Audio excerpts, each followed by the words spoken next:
We all like to hear stories about unsung heroes.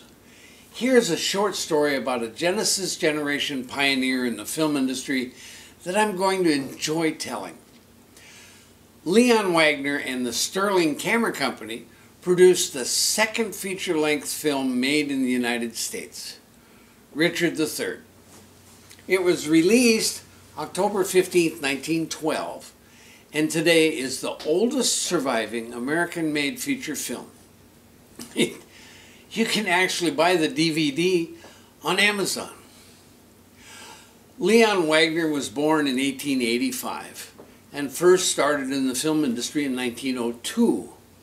In 1911, he founded the Sterling Camera Company and manufactured his own cameras to avoid the Edison Motion Picture Patents Company monopoly. He was a cinematographer and used his cameras to shoot his own films. Around 1912, Leon met his wife, Violet Stewart.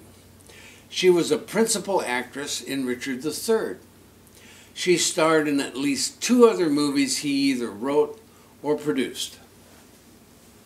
In 1912, due to a lawsuit from Edison, the Southern District Court of New York issued a court order requiring Leon Wagner to turn in all of his cameras. It isn't clear if he did that or not, but he went on to shoot at least 2 movies after 1912.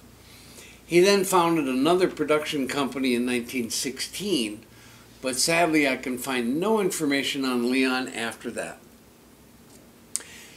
Mr. Wagner is nearly invisible, but still is a very important person who worked the very beginning of the movies.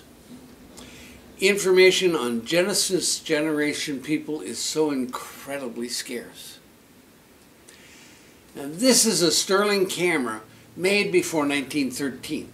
We know this because the Sterling Camera Company changed its name to the Sterling Camera and Film Company in 1913. So this camera was made between 1911 and 1912. It's quite rare to know what year a camera was made, as almost all camera production records are lost. Now, I can't prove that this camera worked on Richard III, but simple deductive reasoning says that the camera was manufactured by the production company before Richard III was in production.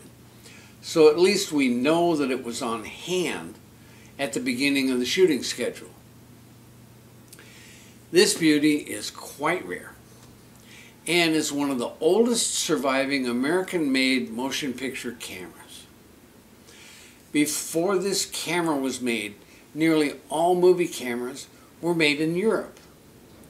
Now, I don't imagine there are more than 4 or 5 American-made cameras left that are older than this one.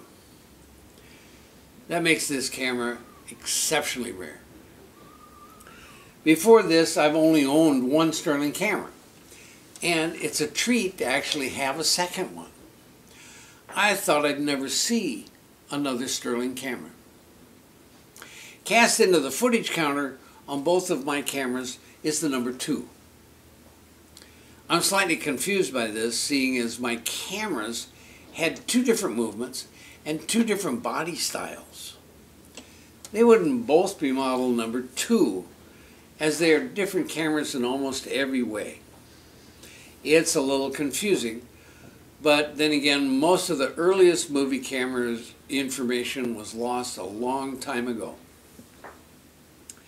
The lens is a Goertz Hifar 50mm f3.5 and focuses at infinity and smoothly throughout its range. The iris works smoothly throughout its range too. The camera cranks easily and smoothly. I can see that it has ball bearings on one of the crankshafts, so I know this wasn't a cheap camera. Ball bearings were a sign of the highest craftsmanship in early hand crank cameras.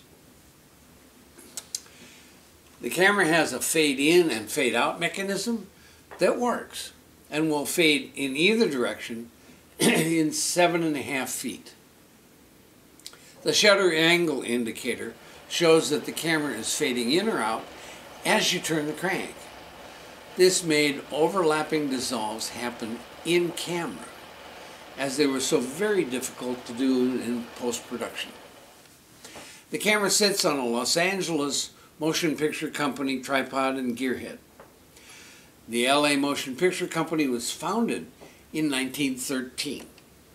So this set makes an incredible display that is sure to stop people in their tracks.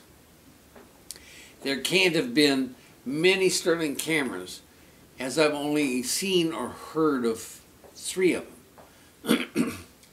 This camera is more than 100 years old, is in stunning condition, and will shoot today.